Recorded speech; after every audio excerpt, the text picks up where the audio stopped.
Hi friends, ఇక్కడ question చూస్తే ఒక త్రిభుజం భుజాలు వరుసగా 7, 24, 25 సెంటీమీటర్లు అయినా దాని భుజాల మధ్య బిందువులను కలుపుగా ఏర్పడే త్రిభుజ వైశాల్యం అంటున్నాడు.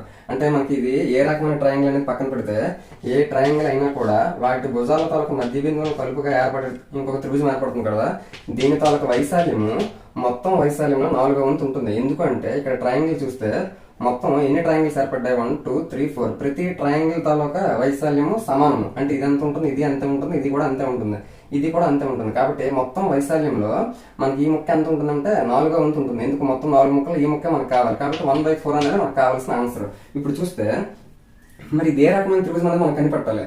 20, 24, 25 అంటే 7, 24, 25. 7, 24, 25 అని అన్నామంటే ఖచ్చితంగా లంబకోణ త్రిభుజం.